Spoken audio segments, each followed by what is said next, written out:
I know, everybody was shocked. It was like, Chris Matthews said that? Apparently enough has happened that even Chris, who once declared, we are all neocons now, has begun to say, holy crap. This is democracy? This is what America has become? Uh-oh. I think I might have screwed up with the show and stuff and the things that I did on the show there. Yeah, I think I might have screwed up. You know, the whole idea, last night, this was the top of the fold story for Chris Matthews. It was also all over the newspapers today, this incident. And it's not, see, if it was a standalone incident, it would still be appalling, but it wouldn't be an epidemic. And that's what we have on our hands. We have an epidemic of goons. We have an epidemic of inconvenient or annoying or obnoxious people being the victim of what could be lethal force, because those tasers can kill people. But beyond that little debate of whether or not tasing can kill you, let's have the debate about whether or not universities are places where debate is supposed to occur. Let's have the talk about whether or not protesters who use peaceful assembly as prescribed in the Constitution have now been attacked by goons repeatedly. And that because it's not on the TV, we haven't really reacted to it. I say we in the most generous sense because I've reacted to it, but a lot of people haven't. A lot of people don't see what goes on at the protests. They haven't seen the mass arrests. They haven't seen Reverend Yearwood be beaten in the halls of Capitol Hill. Oh, yeah, that's what I said. A reverend, a peace activist, a reverend was beaten to the point where his leg was broken at the Petraeus hearings. There's a little dirty story that never really got told. That video is up on my website if you want to see it. All you got to do is go to airamerica.com, click on the Randi Rhodes Show, and you'll see Reverend Yearwood be beaten. Didn't resist arrest, didn't do anything. Why they were arresting him, I have no idea. Neither does he. Neither does he. He was waiting in line to go into the Petraeus hearing. He said to the Capitol Police, may I step out of the line because I need to do a radio interview? They said, yes, absolutely, we'll hold your place. He stepped out of the line to do the radio interview. He then went back and asked the Capitol Police if he could get back to his place in line. They said, yes, you can. And then for some strange reason, they decided he was not going to be let in. They just said to him, I'm sorry, we've changed our minds. You are not going into the hearing. He asked them why he wasn't being allowed to go into the hearing. They said, you're not going into the hearing. He asked them, why am I not being allowed to go into the hearing? They said, you're not being allowed to go into the hearing. He said, wait, I don't understand. I asked you if I could leave the line and then come back to the line. Both times you said yes. Now you're telling me I can't. And they just started beating the crap out of him. And if you don't think it's that simple, go look at the video. It's got the audio. It starts way before the incident happened. Why are people running around with video cameras who are protesters? Because they know what they've been through. They've been banned from the city of D.C. They've been wrestled to the ground. There have been mass arrests. Protesters, nurses, tourists, even a Department of Justice official has been, a lawyer for the Department of Justice, swept up in these mass arrests. We know what happened here in New York during the Republican National Convention. People were just massively arrested. They didn't do anything. We have free speech zones as prescribed in a White House manual. Do you understand that all the people that disagree with the president have to stand off way off in a fenced off area? And that people like me, I actually did it. And I'm thinking to myself today after watching all of these stories, this is self-incarceration. They actually have me incarcerating myself at the behest of the king. Something is so wrong in this country. We all understand Bush doesn't want anybody asking him any tough questions. That goes for congressional committees, too. We understand. But to watch this kid who, you may consider him obnoxious, I considered him informed. And informed people tend to be agitated these days. And agitators. But they do it peaceably. This kid had a book in his hand. I'm looking at the right-wingers, and they're, oh, this kid was a prankster. This kid, it was a stunt. This kid, you know something? This isn't a country where we torture people for being obnoxious.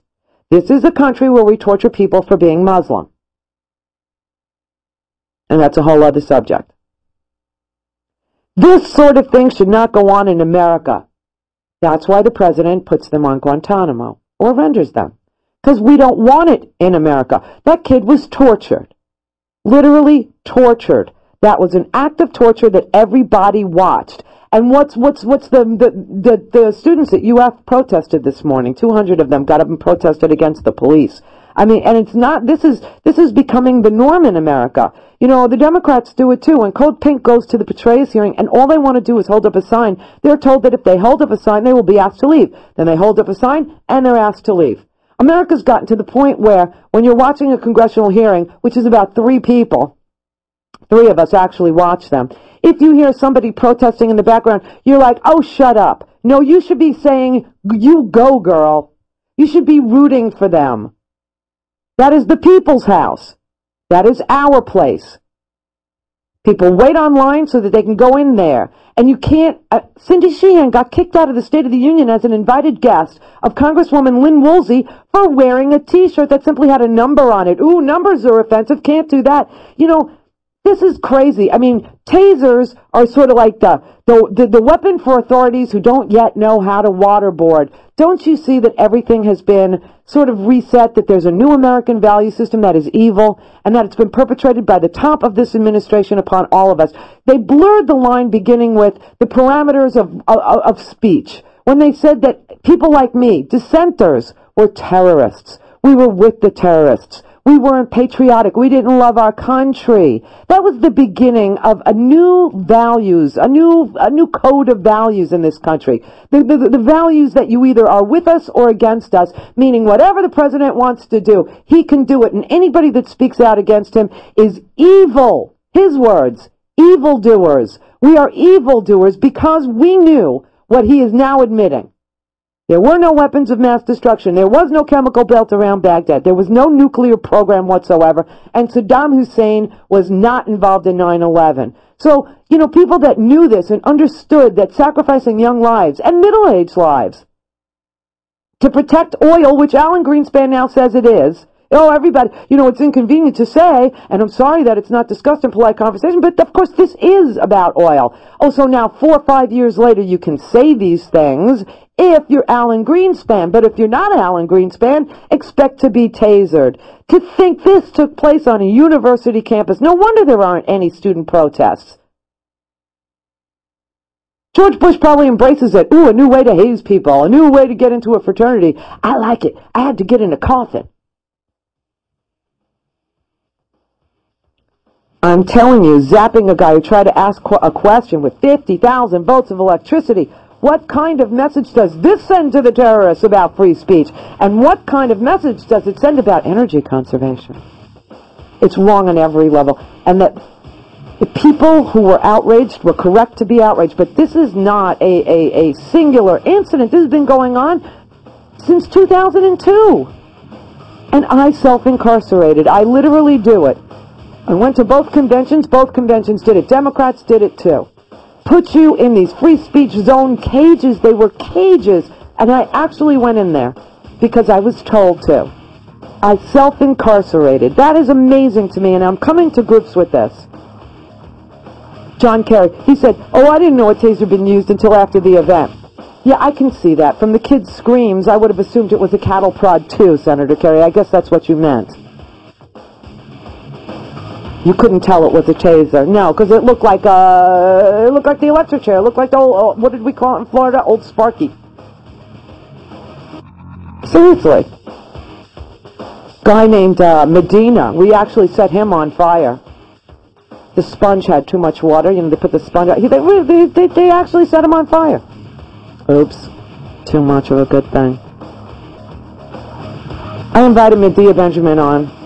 I've actually protested with Medea Benjamin. I know exactly what goes on. She'll tell you all the stories. And then a constitutional scholar, a libertarian no less, Jonathan Turley, to comment on what the hell is happening in this country with regard to our constitutional First Amendment freedom of speech thing that we think we have. 16 after. You're listening to the Randi Rhodes Show, and that means you probably didn't vote for George Bush. You did not vote for failure. This is Air America Radio.